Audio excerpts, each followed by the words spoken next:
내 자신을 가르치라.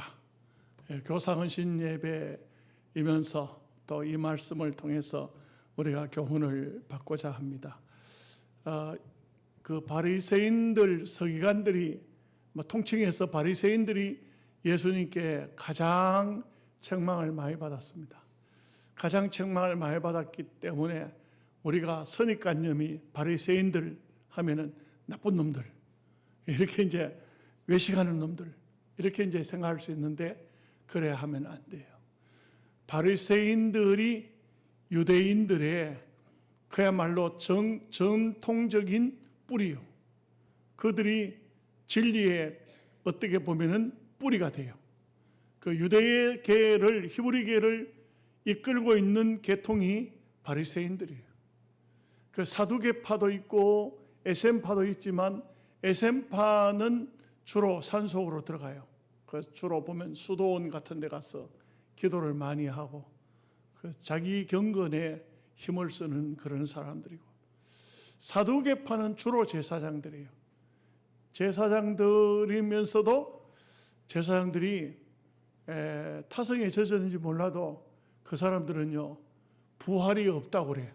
다시 말하면 크게 천국에 대한 개념을 가지고 있지 않아요.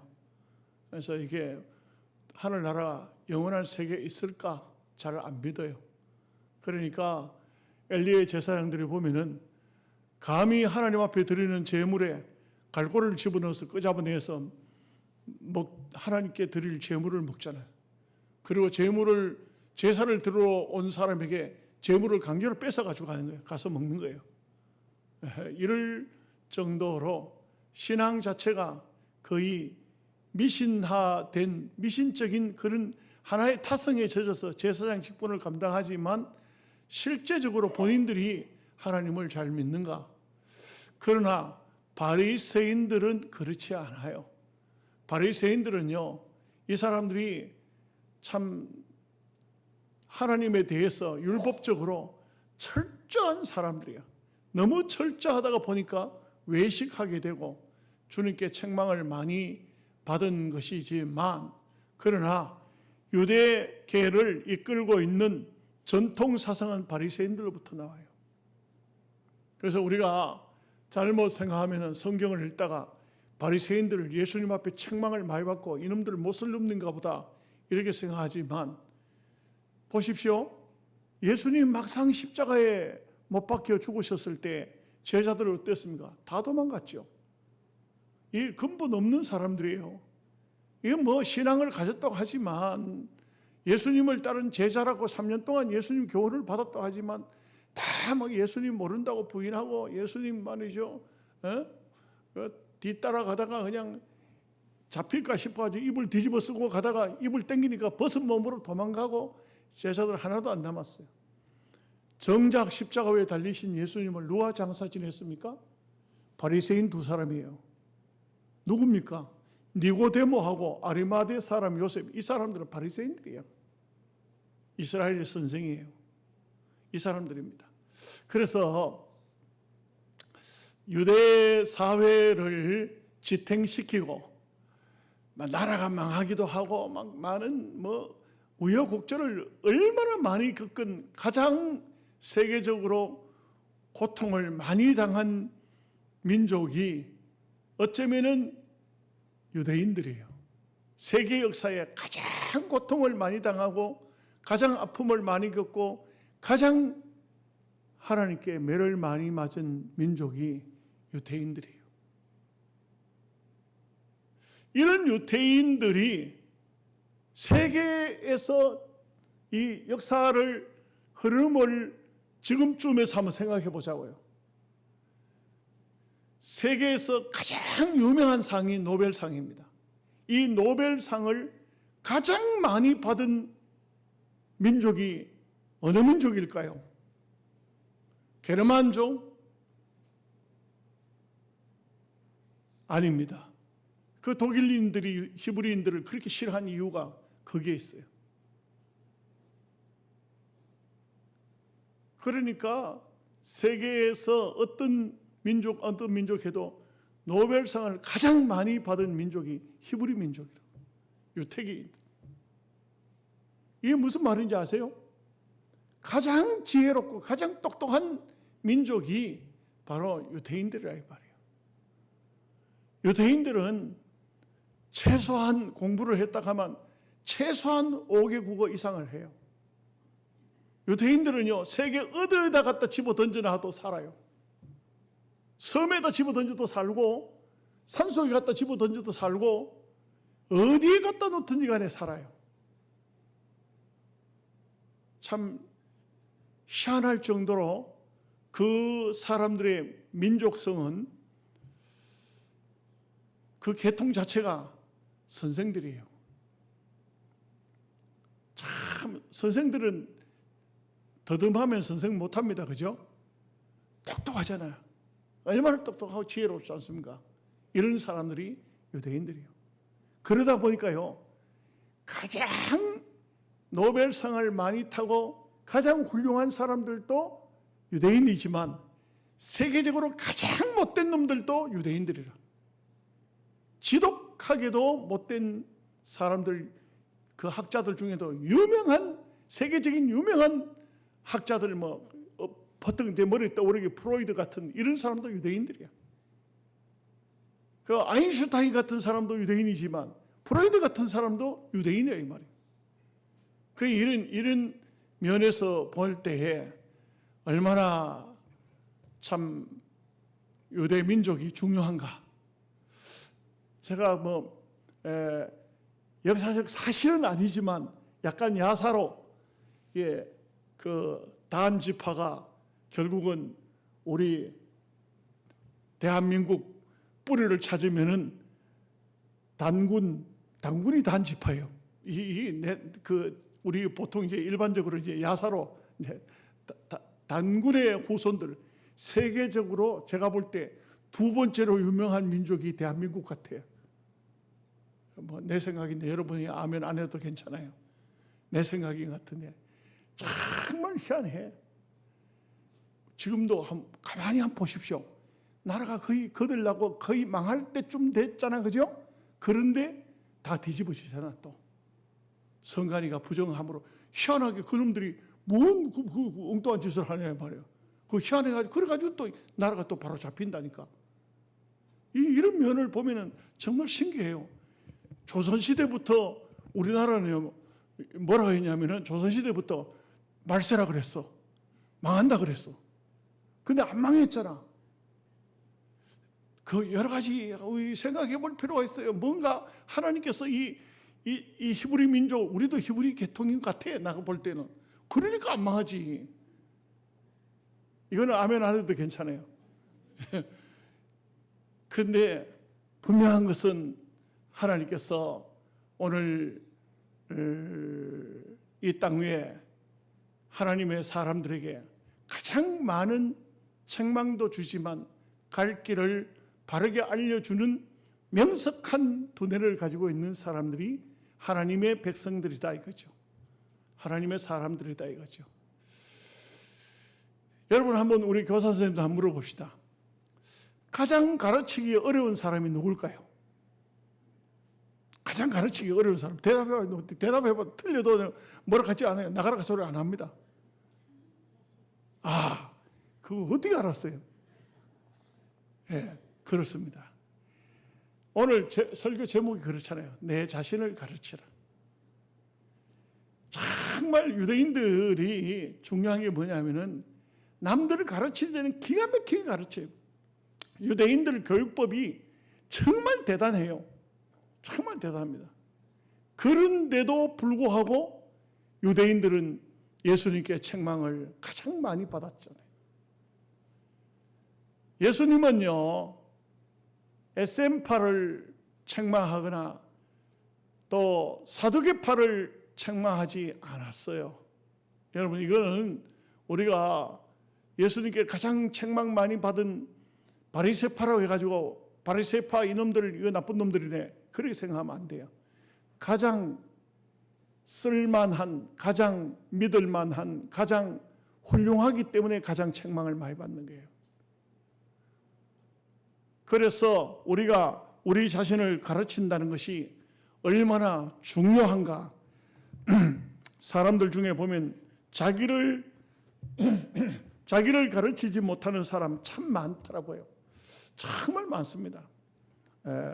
우리가 보면은 신앙인들 중에도 이런 말들 저런 말들은 잘하는데 사실 객관적으로 보면 그렇게 말 잘하는 그 사람이 문제가 상당히 많더라고.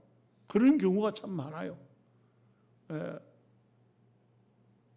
그래서 이런 면에서 보면은 우리가 우리 자신을 잘 가르친다는 거 참 중요합니다.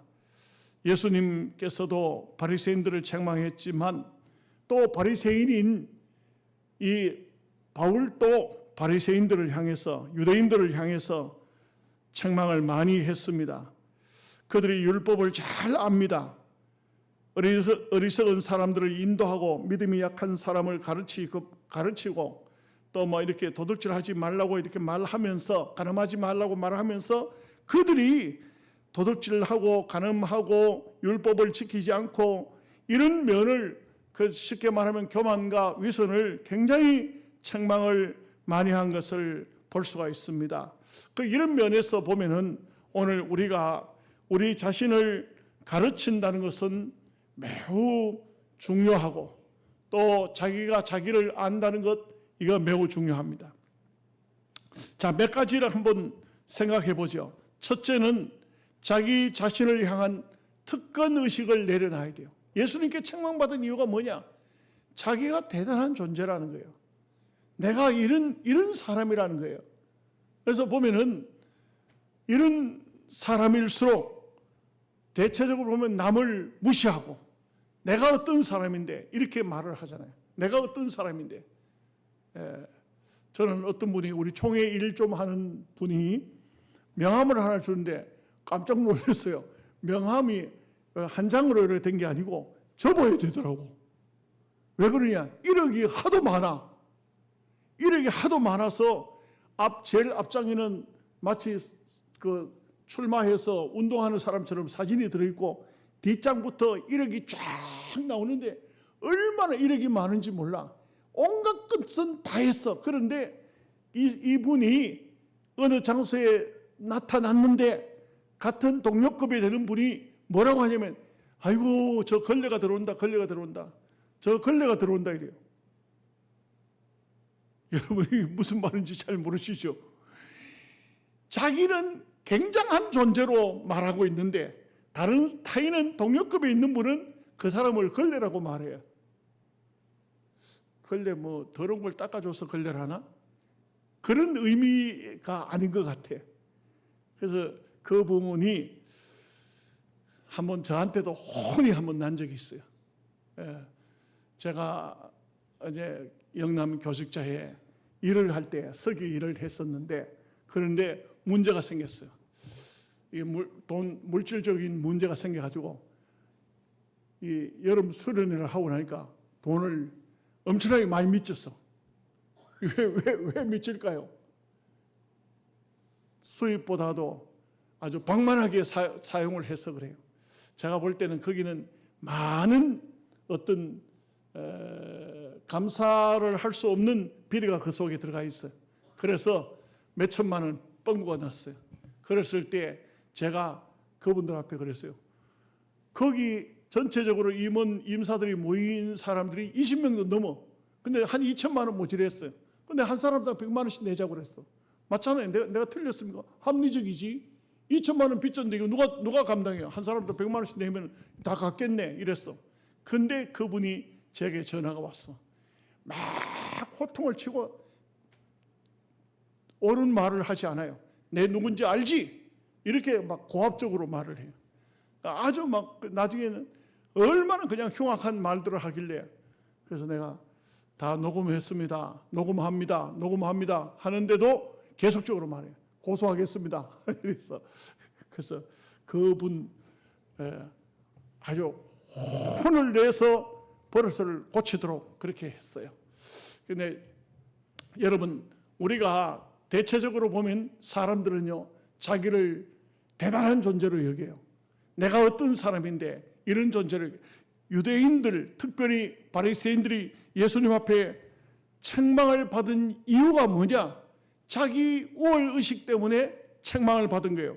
그래서 예수님께서 뭐라고 말씀하시냐면 너희는 천국 문을 닫고 너희도 들어가지 않고 너희가 들어가고자 하는 자를 들어가지 못하게 한다. 천국 못 들어갈 사람들에게, 물론 다 서론에서 말씀드린 것처럼 다 그런 것은 아니고 이런 사람들이 지도자인 사람들이 있다 이거예요.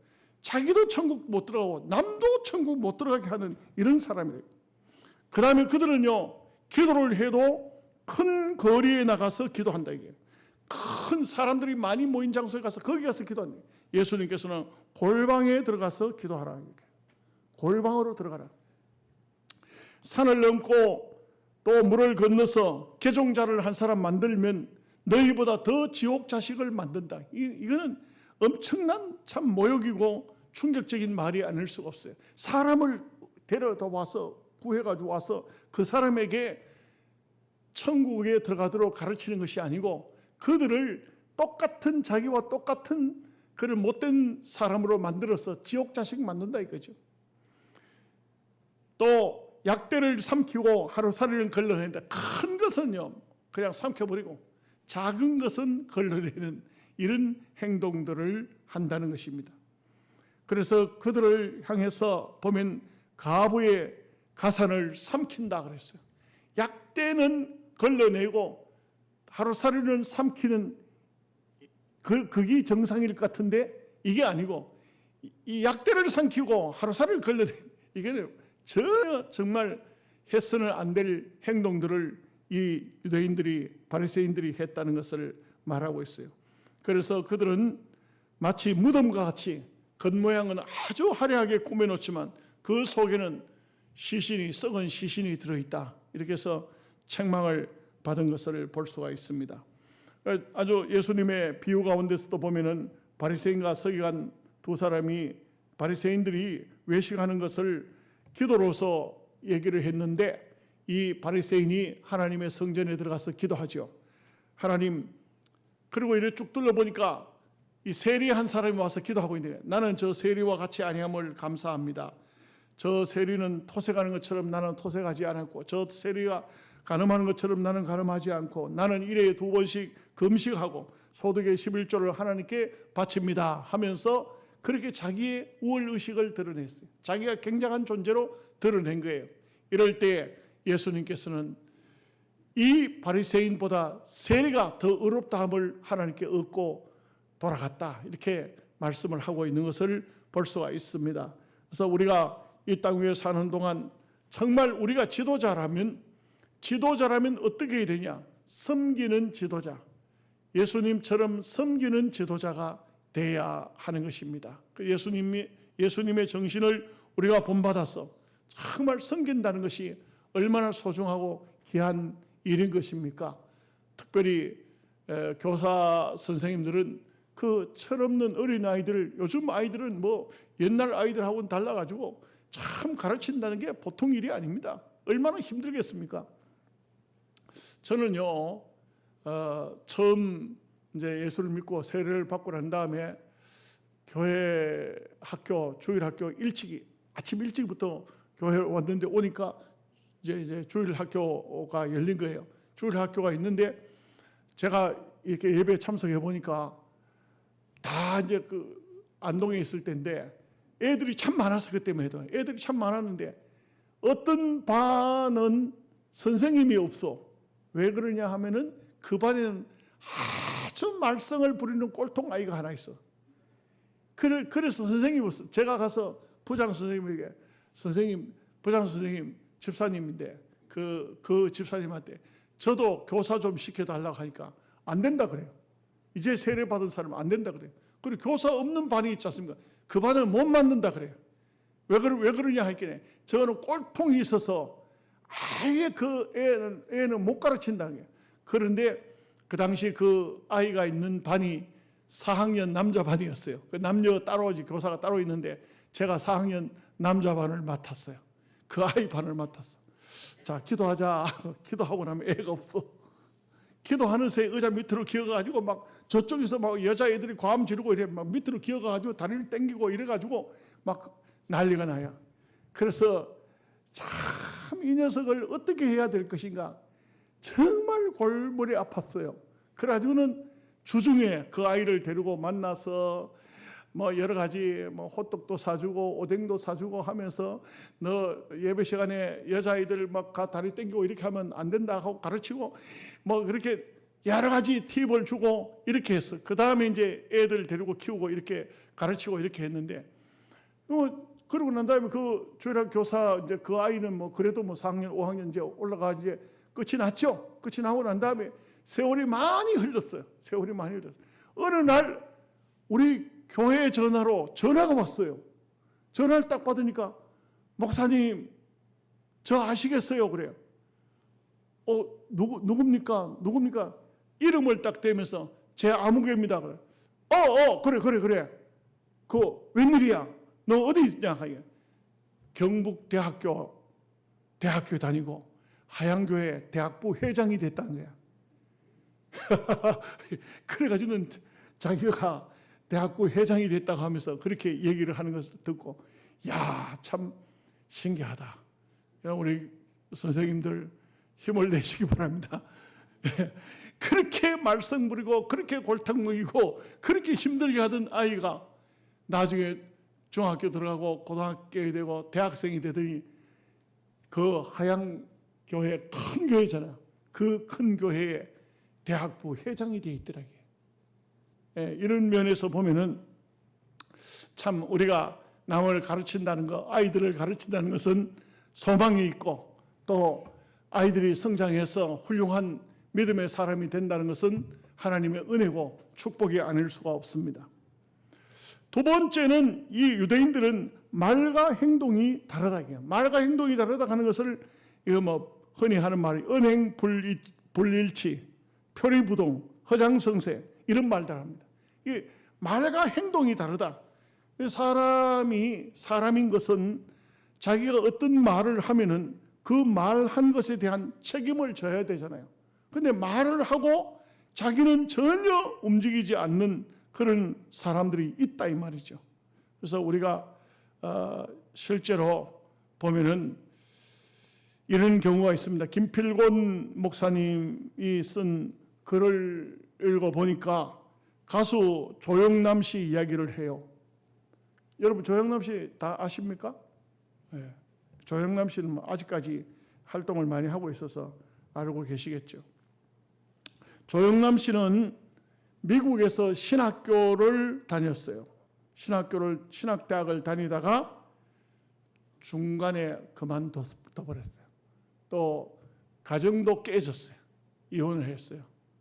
이렇게 했는데 조영남 씨가 자기가 간증이 한 게 아니고 푼념이라 할까요? 뭐 이렇게 늘어났는데 아버지가 일찍이 병이 나서 오랫동안 누워 계시다가 돌아가셨다고 그래요. 아버지가 병치를 오래 하셨어요. 그 어머니가 3남 2녀를 양육했다는 겁니다. 그러면서 집 한 칸이 없고 아버지 때문에 이 아버지가 병치를 하는 바람에 집안 살림이 말이 아니었다는 겁니다. 그런데 어머니는 교회 집사고 나중에는 권사였다는 겁니다. 그런데 어머니가 뭘 했느냐? 가짜 꿀을 만들어서 팔았다는 겁니다. 이해가 잘 안 되겠죠. 이 가짜 꿀을 만들어 팔면서 가짜 꿀을 뭐 잘 모르겠지만 끓이는가 봐요. 가마솥에다 넣고 뭐 설탕 넣고 뭘 집어넣고 끓이는가 봐요. 끓이면서 찬송을 부르더라고요. 교회 집사가 가짜 꿀을 만들면서 나중에 권사가 돼도 가짜 꿀을 만들면서 찬송을 부르더라고요. 이 조영남이가 어린 시절 그 어머니의 하는 행동을 보면서 느낀 게 뭐냐? 하나님이 계신다면, 하나님이 있다면 이럴 수는 없다. 그래서 훗날 조영남 씨가 미국에서 신학교를 다니다가 그만두고 어머니가 그 당시 살아 계실 때 와서 물어봤다는 거예요. 어머니는 권사님이시잖아요. 그런데 왜 가짜 꿀을 만들어서 파셨습니까? 가짜 꿀을 만들면서 왜 찬송을 불렀습니까? 그 어머니 대답이 뭐냐면, 야야, 네가 몰라서 그렇지. 내가 3남 2녀를 키우느라고 얼마나 고생했는지 아냐. 이 너희들을 키우기 위해서 이 가짜 꿀이라도 만들어 팔아야 이 가족을 먹여 살릴 수 있기 때문에 가짜 꿀을 만들어서 팔았다는 거예요. 여러분, 이게 참 우리에게 많은 생각을 하게 해요. 과연 이게 그리스도인들이 해야 할 일일까? 우리가 신앙생활을 하면서 자칫 잘못하면 이렇게 될 수 있어요. 우리가 믿음의 사람이라 하면서, 정말 신앙인이라 하면서, 그러면서 내가 하는 행동은 영 남을 속이는 거짓된 외식적인 이런 삶을 살면서, 그러면서도 남을 살리는 일을 한다고, 내 자녀를 살리는 일을 한다고, 이게 과연 맞는 것입니까? 이것은 저는 볼 때에 참 여러 가지 생각해야 할 일이 많겠지만, 그러나 이것은 우리 하나님의 사람이라면 이런 삶을 살아서는 안 됩니다. 오히려 가난하고 참 남편을 뒷바라지하느라, 자식들을 키우느라 힘들고 어려울 때 자식들을 붙잡고 눈물로 기도하면서, 우리가 힘들고 어렵지만 이 고난을 겪고 이겨내면은 반드시 하나님께서 복을 줄 것이다. 정반대 이야기하면 김홍도 목사님 어머니는 그렇게 했다 하잖아요. 아들 4명, 아버지는 마약 중독자였어요. 아들 4명을 어머니가 어떻게든 간에 먹여 살렸어요. 큰 아들 김선도 목사는, 아들 너희가 다 목사가 됐는데, 김선도 목사는 국민학교를 졸업하고 여기다가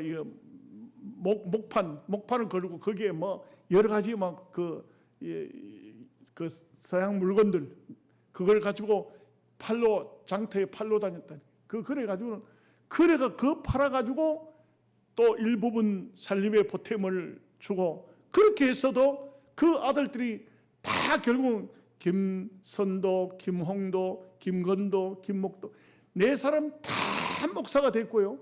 이 4사람이 다 서울에서, 미국에서 큰 교회를 몇만 명 되는 교회 담임 목사가 됐어요.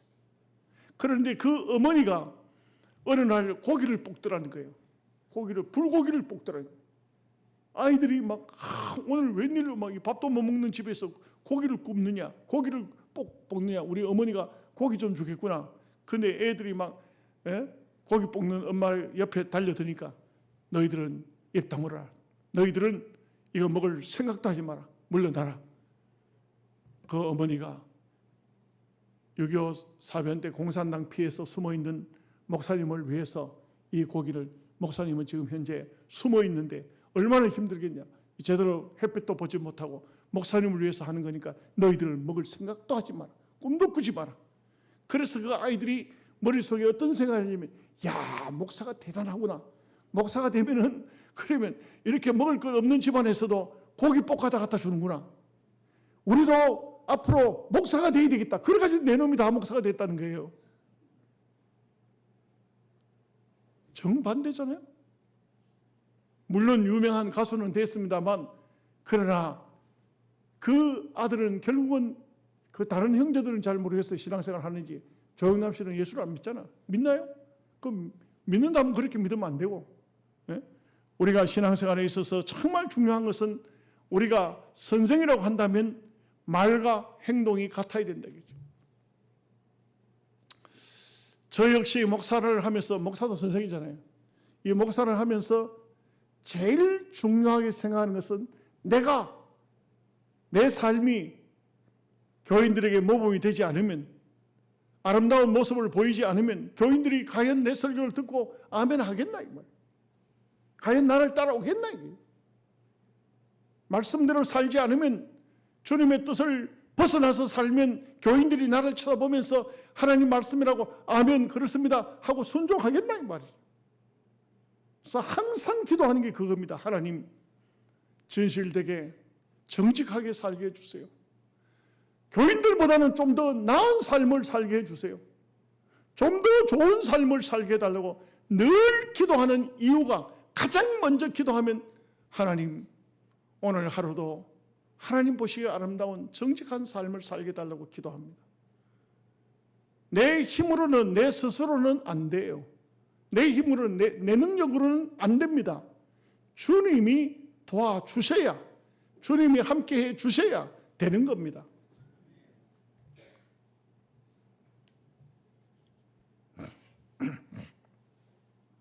세 번째는 하나님의 영광을 위해서 사는 것이 오늘 우리 주의 종들이, 하나님의 일꾼들이 할 바입니다.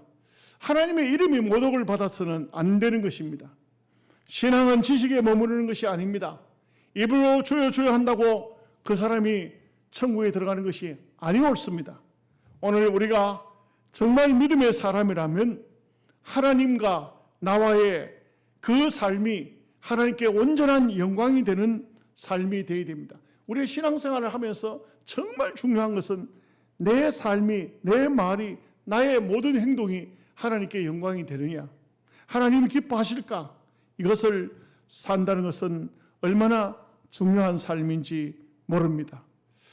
여러분, 우리가 어느 날 어느 순간인가 보면은 내 인생은 벌써 막바지에 와 있을 것입니다. 언제 어느 순간 이렇게 될런지 알 수가 없습니다. 한순간에 인생은 인생의 막바지에 와 있습니다. 이럴 때 내가 과연 어떤 삶을 살았을까? 우리는 모든 방면에서요, 교회 안에뿐만 아니라 교회 밖에서도요, 아름다운 삶을 살도록 노력해야 됩니다. 이건 우리 권사님들 모욕하려고 하는 소리가 아니고요, 어떤 커피숍에 알바하는 믿음의 자매가 쓴 글을 제가 읽으면서 마음에 참 짠함을 느꼈어요. 권사님들 5분이 커피숍에 왔더랍니다. 그 와서는 커피 3잔을 시키더라고요. 그리고는 컵 2개를 달라고 하더라고요.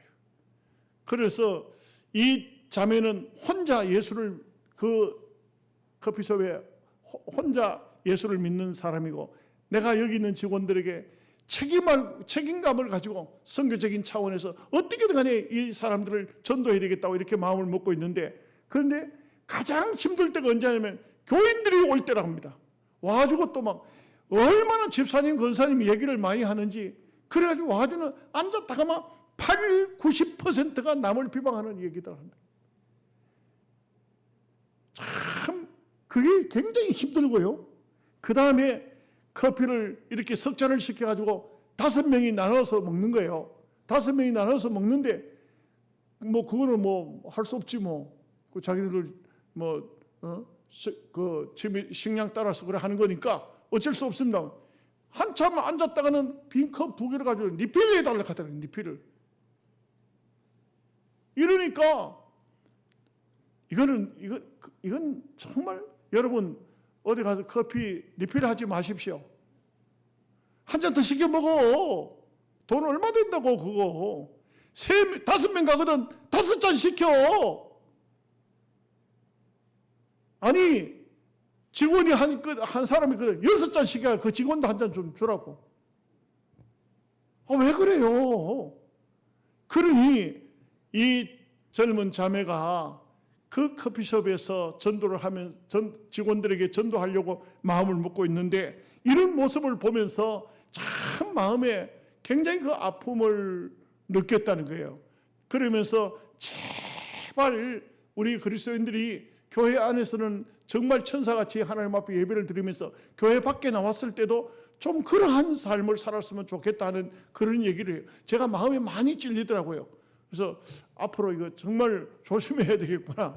어디 가면은 뭐 믿는 자매뿐만 아니라 안 믿는 사람들만 몽땅 있다 할지라도 내 모습이 예수 믿는 사람 모습이면 정말 하나님께 영광이 되도록, 하나님 기뻐하시도록 이런 삶을 살아야 되겠다, 이런 생각을 하는 것입니다. 민수기서 15장 30절 31절 말씀을 보면은, 그러나 고의로 행한 자는 곧 그 지방인이든지 객이든지 여호와를 모욕한 것이니 여호와를 모욕한 그 사람은 반드시 죽임을 당할 것이라. 그 사람은 돌로 치라. 이방인이든지 본향인이든지 그렇게 행할 때에는 모두 죽임을 당할 것이다. 하나님의 영광을 가리면 구약시대는 죽이라고 그랬어요. 유대인들 사회 속에서는 하나님의 이름을 모욕하는 하나님의 영광을 갉아먹는 이런 일을 하는 사람은 절대 그냥 율법적으로 그런 사람 그냥 두지 말라고 그랬어요. 오늘 우리가 이 땅에 사는 동안 정말 중요한 것은 어디 가서 어느 장소에 가든 간에 내 모습이 하나님께 영광이 되어야 된다. 하나님 기뻐하시는 일이 되어야 된다. 이러한 삶을, 이런 목표를 가지고 있어야 되는 것입니다. 우리가 율법을 어기고 믿음으로 살지 않으면서 교회에 와서 주여 주여 부르는 것은 어떻게 보면 가식적이라고 할 수가 있는 것입니다. 그래서 신앙은 말에 있는 것이 아닙니다. 우리의 행위, 우리의 삶에 있는 것입니다. 우리가 정말 입으로 교인들이, 성도들이 입으로 말은 얼마나 잘합니까? 그러나 우리의 삶이 거기에 뒷받침이 되지 않으면 우리의 그 하는 말들은 다 땅에 떨어지고 마는 것입니다. 그래서 우리는 항상 언제든지 표면적 유대인이 아니요, 이면적 유대인이다. 말하자면 겉모양이 교인인다고 해서 교인이 아니고 내 속모양이, 속 사람이 교인이 되어야 하나님께 영광도 되고 그 사람이 바로 하나님께 온전한 영광을 돌리고 또 성도들에게도 좋은 영향력을 끼칠 수가 있는 것입니다. 그래서 오늘 말씀에 자기를 가르치라. 자기에게 가장 귀한 선생님은 다른 사람은 안 돼요. 자기가 자기를 가르쳐야 돼요. 이게 참 굉장히 중요한데, 그래서 가끔 이제 저는 목사니까 노예 안에서 이런 말을 해요. 목사님, 좀 후배들 좀 교육하는 시간을 좀 가지면 좋겠습니다. 그래서 제가 그랬어요. 어려울 겁니다. 왜 어려운데요? 안 듣습니다. 목사가 되면은 이제는 가르칠 사람이 아무도 없습니다. 목사가 되면 그러니까 옛날로 따지면 바리새인이 되면 가르칠 사람이 없어요. 바리새인이 딱 됐다. 바리새인이 아무나 바리새인 되는 게 아니에요. 선생님이 됐다. 랍비가 됐다. 가르칠 사람이 없어요. 아주 자기가 대단한 존재가 되어버리니까 가르칠 사람이 없는 거예요. 우리가 보면 겸손한 자세, 언제나 학생 자세, 배우려고 하는 이런 자세가 되어질 때에 그야말로 우리의 삶이 가르침을 받는, 내 자신을 가르치는, 그야말로 하나님 보시기에 아름다운 삶을 사는 우리 교사들이 다 될 줄로 믿습니다. 아멘. 기도하겠습니다. 하나님 아버지 감사합니다. 오늘 하나님의 말씀을 통하여 나 자신을, 내가 나를 가르쳐야 할 것을 말씀하고 있습니다. 내가 하나님 말씀 앞에서 내 자신이 가르침을 받지 않으면 남을 가르친다는 것은 이것은 좀 맞지 않다는 것을 성경은 말씀하고 있습니다. 언제나 내 자신이 진실되고 거룩한 삶을 살기 위해서 부단히 노력하고 기도하고 하나님께 또 성령을 구하여 이러한 믿음의 사람이 되어 영광을 아버지 앞에 돌릴 수 있는 저희들 모두가 되도록 역사하여 주옵소서. 예수님의 이름으로 기도하옵나이다. 아멘.